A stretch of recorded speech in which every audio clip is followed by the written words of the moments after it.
All right, today we're going to dive into one of the most transformative spiritual books of our time, Eckhart Tolle's The Power of Now. We're going to unpack the core ideas that have had such a massive impact on millions of people.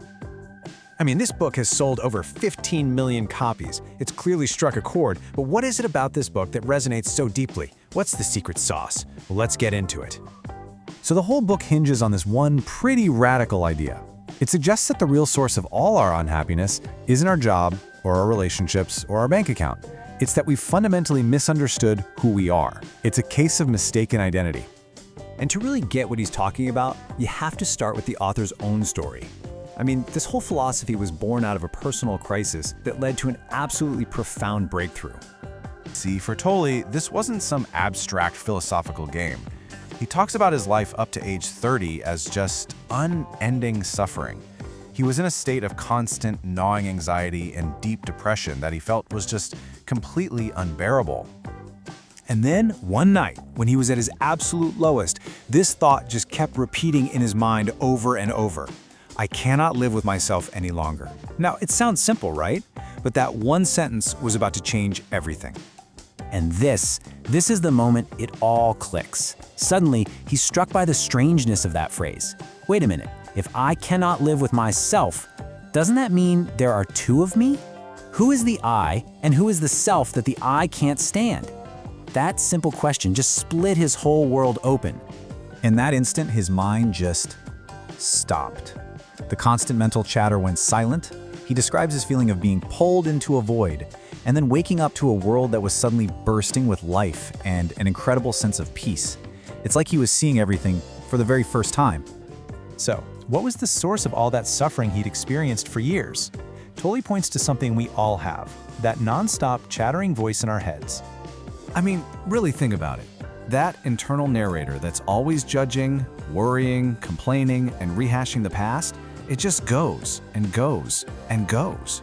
Most of us don't even know there is an off button because we're so used to it we think that voice is who we are. Tolle has a name for this. He calls it identification with the mind. It's this unconscious state where you're so fused with your stream of thoughts that you actually get your entire sense of self from it. And he argues this is the fundamental delusion that keeps us trapped. And that brings us to the most important question in the entire book. Are you really that voice? Is that incessant thinking the real you? Or is there something else, something deeper? Now, it's really important to understand this book is not anti-mind. Not at all. The mind is a fantastic tool. It's great for solving problems and planning things. The issue isn't the tool itself. It's that the tool has taken over the user. It's running the show. So you've got this contrast. The common way of being is the delusion that you are your mind. This is what creates the ego, a made-up self that's always anxious and needy. But the liberating truth is recognizing that the mind is just an instrument you use. True intelligence, true peace, that comes from the awareness that's beyond the mind. The result of living like this is that you end up experiencing life through this thick filter of thoughts, labels, and judgments. You're not really seeing the sunset. You're just thinking, oh, what a pretty sunset. That screen cuts you off from reality, from other people, and ultimately from your own true self. Okay, so if we're not the mind, how do we actually break free from its control?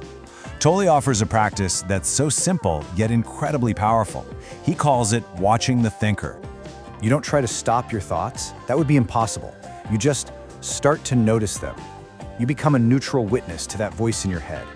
Listen to its familiar stories and judgments, but without getting swept away. Just listen impartially, without judging what you hear. And this right here is the whole key. The moment you start listening to a thought, you've activated a different level of consciousness.